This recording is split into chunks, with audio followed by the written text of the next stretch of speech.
Kia ora, good evening. Southern motorists are being urged to keep their speed and alcohol intake down heading into the long weekend.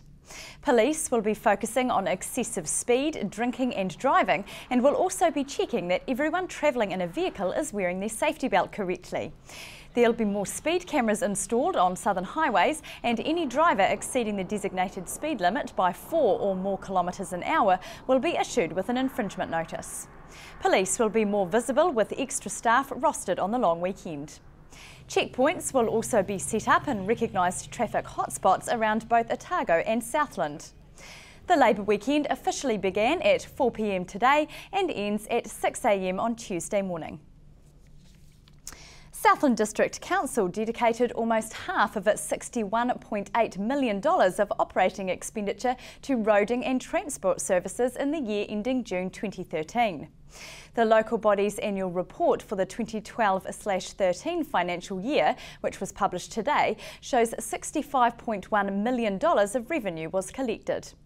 An accelerated harvest meant the forestry sector provided an additional $1.8 million to the council, and the sale of council property also gave revenues a boost.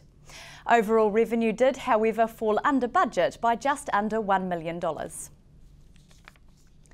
Chinese Consul General Madam Tan Shui-Tian was in the region this week looking at potential trade, tourism and education opportunities.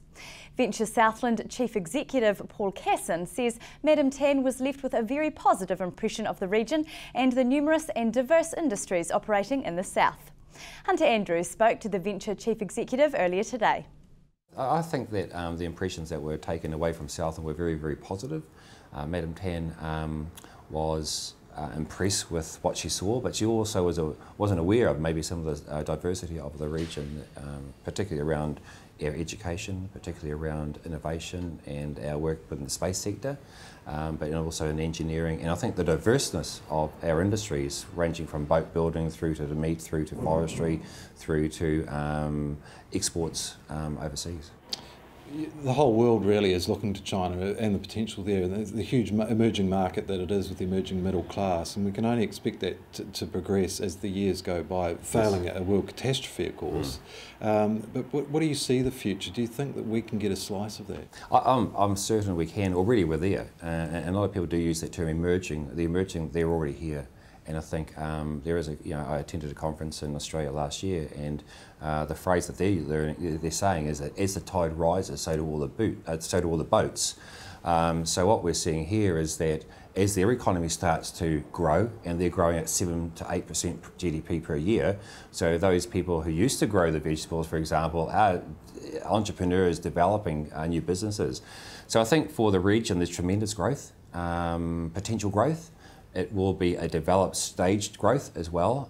We have companies already working in China who have been there for a long time and who have got a lot of expertise that other businesses in Southland can work and learn off. So there is a tremendous growth there across the board for us, that's for sure. Eric Roy was sort of warning earlier in the week that we don't want to get all our eggs in one economic basket, as we did, of course, with Europe, yes. Which led to a real decline in the New Zealand economy as we sought new markets. Yes. Is he right in saying he is definitely right. I think if you're launching into a new market, and we're looking at the Asia Pacific or the Asian Rim, and that's how we define that area. That's where the future is. It is the future, and we still have to have trading partners such as the US, Europe, Australia, but for emerging opportunities, it is the Asian region, not only particularly China, but India, Indonesia, and the Philippines, for example, are countries that are looking at developing, or they're already developing, but there is certainly demand for our products. And the OECD has forecasted that we will become the food bowl of the South Pacific. And food security, food safety, as we've seen in the past few months, is high priority for those emerging countries. Venture Southland today unveiled a new app designed to showcase the region's attractions to increasingly tech-savvy visitors. The application, pronounced Story and spelt STQRY, acts as an interactive mobile platform where information can be uploaded about attractions in the area.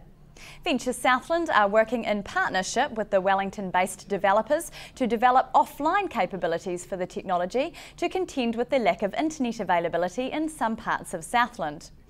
Venture Southland Tourism Product Development Coordinator Karen Owen says it's an ideal way to deliver information that would otherwise be offered in brochures. The app basically takes information for visitors, so things you might typically have in a brochure or something like that, and delivers it directly to people's phones. So they can sort of find it in a couple of ways. So there's sort of an explore mode on the app, so they can find that and look for little pinpoints on a map to find out information on stories and places nearby to them. Or they might find a QR code somewhere and scan that, and it'll take them directly to the information. This works for any smart device? It works for any sort of Android or Apple sort of operating system, and then what we're doing at the moment is what we've got in the pipelines is developing it to work offline, so when people they can download the stories and have the content sitting there, so when they go out of cell phone coverage it'll work for them then too. Just tell me a little bit about how this is going to work in Southland. Visitors might be checking out a B&B in Invercargill, and they might say, where are you heading today? And they might be heading into Milford, and the operator will say, hey, did you know there's no cell phone coverage, so you won't be able to look at stuff online, but you can download this app and access all this content while you're out there. So for example, on the Milford Road, what they'll be able to do is stand at a site, be looking at blue duck or be looking for a bird, and they might be able to listen to the bird call on their phone while they're there. So. After the break, bowlers roll up in the south for the National Deaf Lawn Bowls Tournament.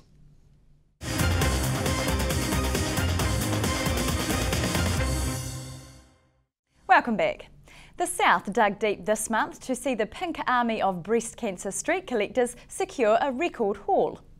A total of $16,500 was raised in the October Pink Ribbon collection in the Invercargill, Winton, Gore and Stewart Island areas.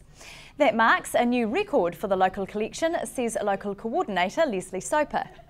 Over 95 collectors helped bring in the money. Former Labour MP Leslie Soper thanks the sites who took collection boxes for the week earlier in October, who also dressed in pink to mark the occasion, and all of the collectors.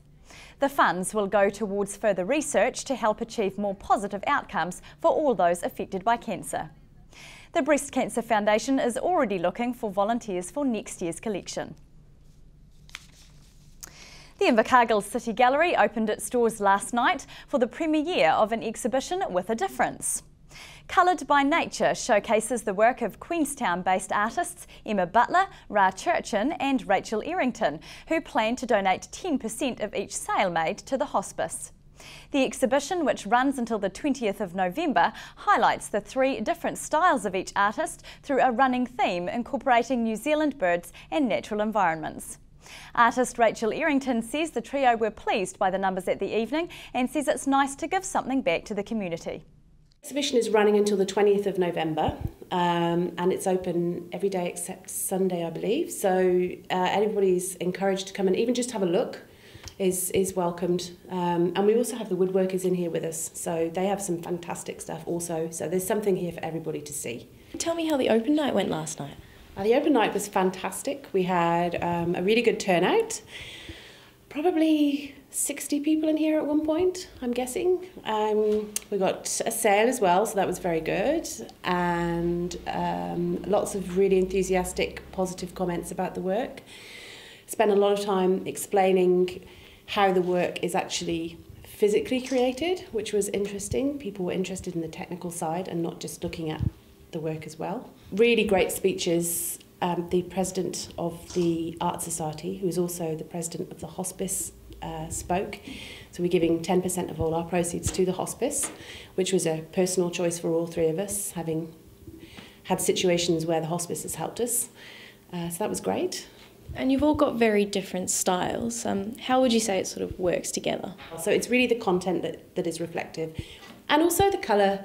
The palettes that we use are quite similar. Ra has more greens in hers, but she also has this lovely warm undertone of autumn colours which comes through, which is something that we all connect with through our work. So visually, although they're different, when you first look at them, they all connect in that way through colour and content. And how much are you hoping to raise for the hospice? As much as possible, so everybody can come here and buy the paintings. We're giving 10% of all proceeds to the hospice.